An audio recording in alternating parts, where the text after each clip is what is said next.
ನಮಸ್ಕಾರ ಫ್ರೆಂಡ್ಸ್.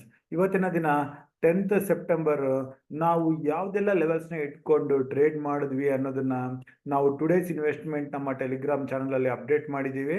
ಇನ್ನು ನಾವು ಈಗ 11 ಸೆಪ್ಟೆಂಬರ್ ಟ್ರೇಡಿಂಗ್ ಲೆವೆಲ್ಸ್ನ ಡಿಸ್ಕಸ್ ಮಾಡೋಣ. ಸೊ ಈಗ ನಾವು 11 ಸೆಪ್ಟೆಂಬರ್ಗೆ ಟ್ರೇಡ್ ಮಾಡಬೇಕು ಅಂತಂದ್ರೆ ನಿಫ್ಟಿನಲ್ಲಿ ನೆಕ್ಸ್ಟ್ ಅಪ್ ಮೂವ್ ಬರೋಕ್ಕೆ ಶುರು ಆದರೆ ನಿಫ್ಟಿ ಎಕ್ಸ್ಪೈರಿ ನಿಯರ್ 25,300 ಮೇಲೆ 333 ಏನು ರೀಸೆಂಟ್ ಲೈಫ್ ಟೈಮ್ ಹೈ ಇದೆ. ಈ ಲೆವೆಲ್ ಹತ್ರ ಬಂದು ನಿಫ್ಟಿ ಕ್ಲೋಸಿಂಗ್ ಕಾಣೋ ಚಾನ್ಸಸ್ ಇದೆ ಗುರುವಾರದವರೆಗೆ. ಸೊ ನಾವು ಬುಧವಾರದ ದಿನ 11th ಸೆಪ್ಟೆಂಬರ್ಗೆ ನಿಫ್ಟಿ ಕ್ಲೋಸಿಂಗು ಈಗ 25,041 ಹತ್ರ ಏನು ಬಂದಿದೆ.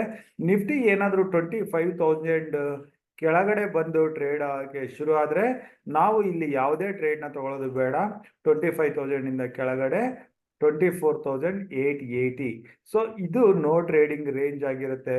ಇದನ್ನ ನಾವು ಮಾರ್ಕ್ ಮಾಡ್ಕೋಬೇಕಾಗುತ್ತೆ. ಏತಕ್ಕಂದ್ರೆ ನಿಫ್ಟಿಯ 20 ಡೇ ಹಾಗೂ 10 ಡೇ ಮೂವಿಂಗ್ ಆವರೇಜ್. ಸೊ ಈ ಮಧ್ಯದಲ್ಲಿ ಏನಾದರೂ ನಿಫ್ಟಿ ಬಂತು ಅಂತಂದ್ರೆ ಇಲ್ಲಿ ಎರಡು ಕಡೆಯಿಂದ ಪ್ರೀಮಿಯಂ ಡಿಕೆ ಆಗೋ ಚಾನ್ಸಸ್ ಇರುತ್ತೆ. ಸೊ ಇದು ನೋ ಟ್ರೇಡಿಂಗ್ ರೇಂಜ್ ಆಗಿರುತ್ತೆ. ಸೊ ನಿಫ್ಟಿ ಯಾವುದೇ ಕಾರಣದಿಂದ 24,880ನ ಬ್ರೇಕ್ ಆದ್ರೆ ಇಲ್ಲಿ ಪುಟ್ ಪೊಸಿಷನ್ ತಗೊಳ್ಳೋದ್ರ ಬಗ್ಗೆ ನೋಡ್ಬೋದು. ಕೆಳಗಡೆ ಟಾರ್ಗೆಟ್ 24,750 ಬ್ರೇಕ್ ಆದ್ರೆ 600 ವರೆಗೂ ಹೋಗೋ ಚಾನ್ಸಸ್ ಇರುತ್ತೆ 1 or 2 ಡೇಸ್ ಅಲ್ಲಿ. ಸೊ ಅದೇ ಕಾಲ್ ಸೈಡ್ ಅಲ್ಲಿ ಅಂತಂದ್ರೆ 25,000 ಮೇಲೇನೆ ಇರೋವರೆಗೂ ನಾವು ಕಾಲ್ ಪೊಸಿಷನ್ಸ್ ಅಲ್ಲೇ ಇರೋದಕ್ಕೆ ಯೋಚನೆ ಮಾಡ್ಬೋದು. 25,000 ಕೆಳಗಡೆ -20 ಪಾಯಿಂಟ್ಸ್ ಅಲ್ಲಿ ಸ್ಟಾಪ್ ಲಾಸ್ ನ ಇಟ್ಕೋಬಹುದು.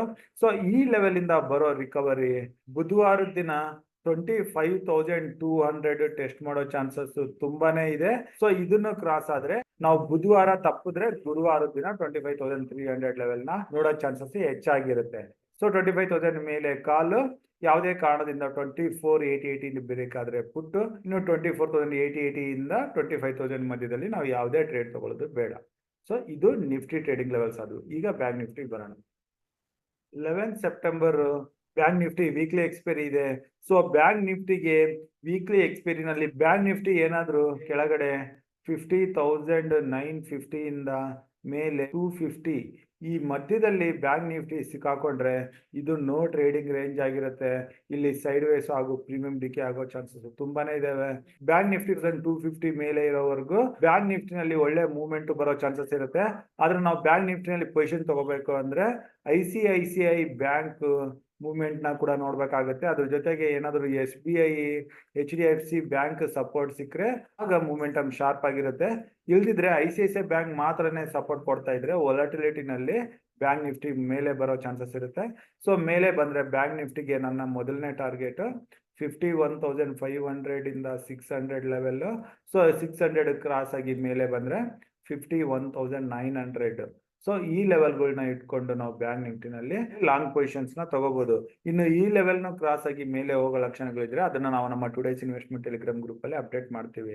ಇನ್ನು 50,950 ಕೆಳಗಡೆ ಬಂದು ಏನಾದ್ರೂ 15 ನಿಮಿಷ ಸ್ಪೆಂಡ್ ಮಾಡ್ತು ಅಂತಂದ್ರೆ 15 ನಿಮಿಷದ ಕೆಳಗಡೆಯಿಂದ ಪುಟ್ ಪೊಸಿಷನ್ಸ್ ಕೂಡ ಟ್ರೈ ಮಾಡಬಹುದು.